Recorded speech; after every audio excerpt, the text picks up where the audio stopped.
Vem comigo, está começando Sociedade em Ação.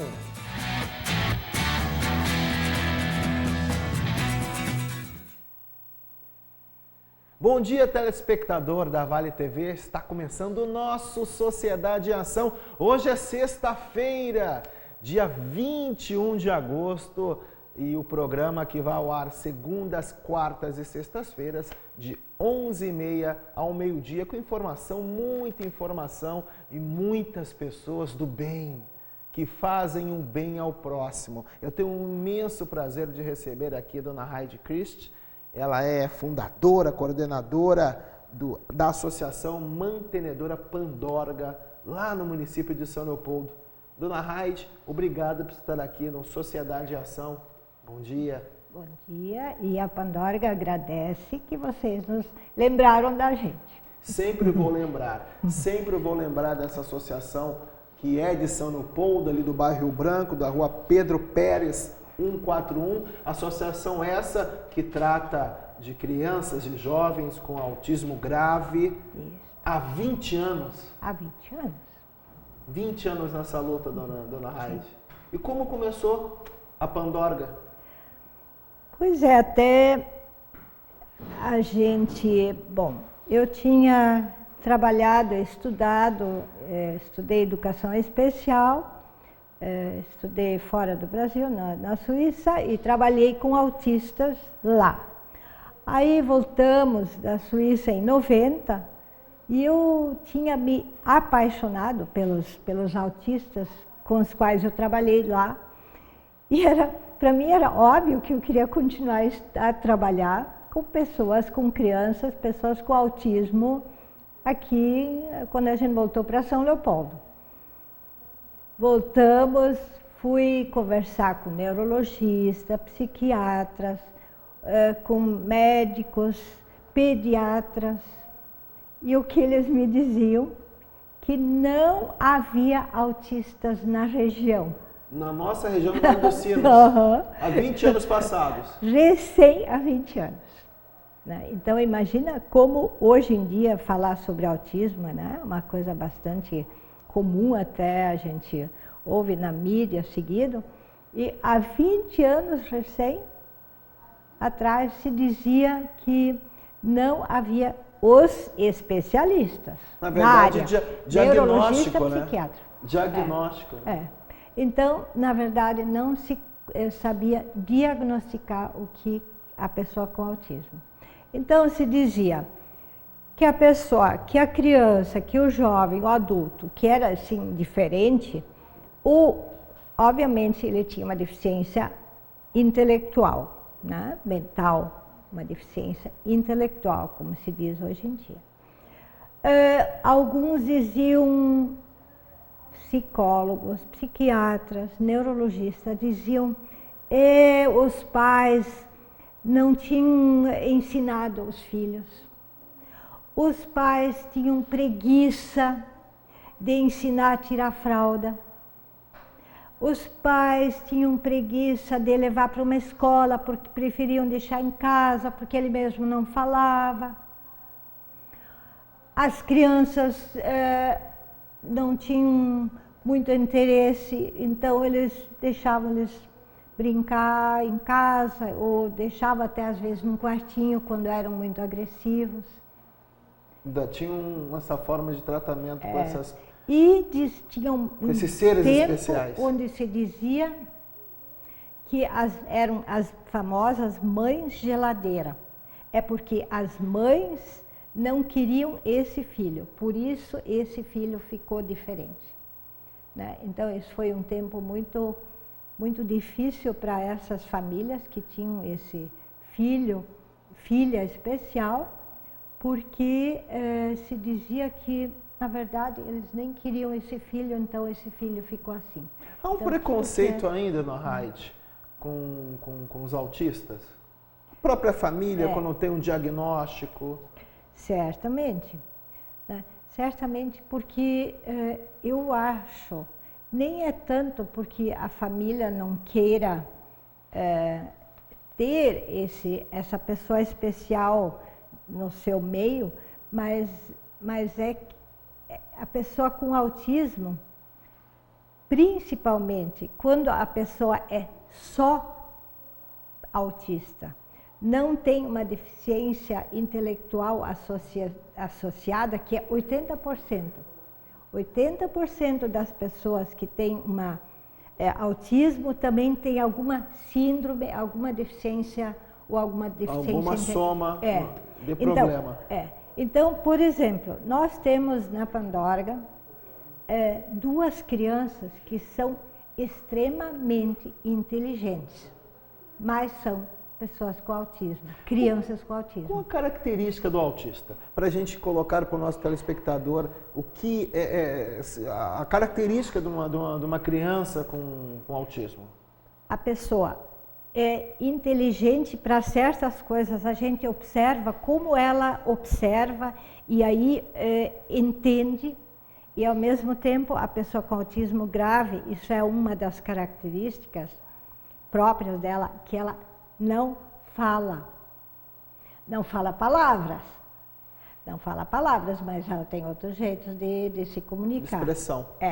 Né? Então, ela tem outras maneiras. E a pessoa que tem só autismo, geralmente é uma pessoa muito bonita. Nós temos algumas crianças na Pandorga, especialmente crianças. Também tem alguns adultos, mas aí já se observa mais esse jeito mais estranho, né? Então já não dá mais na vista que a pessoa é diferente. Mas tem crianças muito bonitas, e quando você vai lidar com elas, você vê como elas fazem coisas estranhas. Né? Atitudes são características totalmente diferentes de uma criança normal. Então, olha só, uma por uma, a criança é bonita. Então, a gente acha que uma pessoa que tem uma dificuldade, uma deficiência intelectual, que é diferente, ela tem que ser necessariamente feia, muitas vezes até suja, né, baba, se joga no estereótipo chão. Que fazem. Isso, né? Que fazem estereótipo. E de repente, essa criança, ela faz coisas bem estranhas e ao mesmo tempo é bonita. Então, isso dificulta mais ainda a vida das famílias, porque daí os familiares, os parentes dizem: como é que tua filha é tão bonita e não fala?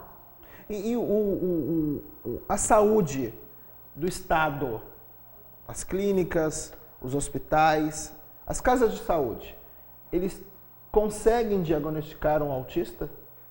Não, hoje em dia essas crianças, né, elas, graças a Deus, nós temos hoje já neurologistas e psiquiatras que têm um bom conhecimento. Tanto da rede pública como a rede particular? Claro, se alguém puder pagar um neurologista, né, que tem mais condições até de ter tempo de olhar essa criança. Porque como é que se diagnostica uma criança com autismo? Até hoje não existe nenhum exame. Nossa. Que possa dizer, autista. Não existe nenhum exame, nenhuma tomografia, nada que diga, essa pessoa tem autismo. Então, acontece, como diversas vezes aconteceu, as famílias vão fazer todos os exames que o neurologista pede, aí vem com os exames: olha aqui, meu filho não tem nada. Ele só ainda não quis falar, mas ele é perfeito. A família tem uma barreira para entender que aquela criança é uma criança especial? Algumas famílias não querem acreditar, têm essa reação? Certamente, porque quando a gente vai ter está esperando um novo rebento, está esperando geralmente o primeiro filho, a gente tem toda uma imagem do como esse filho vai ser. Quem sabe até vai ser advogado, médico. Sonham, né? Os sonhos.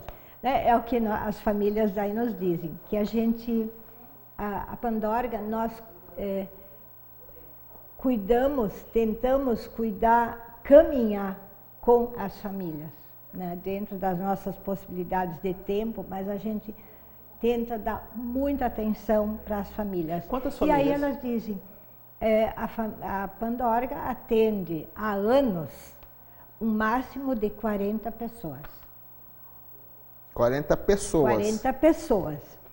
Sendo que a Pandorga tem 2 casas, a Pandorga Criança e a Casa da Pandorga. A Pandorga Criança, ela atende, então, crianças dos 3 anos até dos 3 aos 13, né?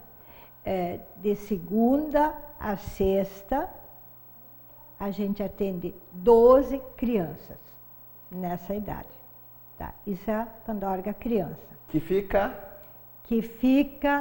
nós trocamos agora de casa, temos agora a casa própria na rua Emílio Zola, bairro Jardim América, em São Leopoldo. Que número? 106. 106? 106. Rua Emílio Zola, 106, bairro Jardim América, em São Leopoldo. Crianças de 3 a 13 anos. Isso.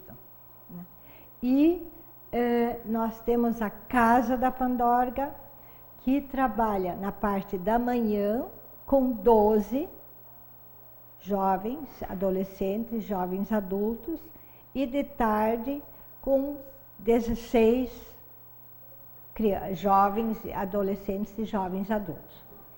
E o nosso sonho é que a gente consiga tirar eles da Pandorga. Eu quero ampliar o sonho com a senhora depois do nosso intervalo com os apoiadores. Estamos com Heidi Christ, ela é fundadora, coordenadora da Associação Mantenedora Pandorga em São Leopoldo, esta bela instituição que faz 20 anos em outubro trata de crianças com autismo grave. Tudo isso após o nosso intervalo com os apoiadores.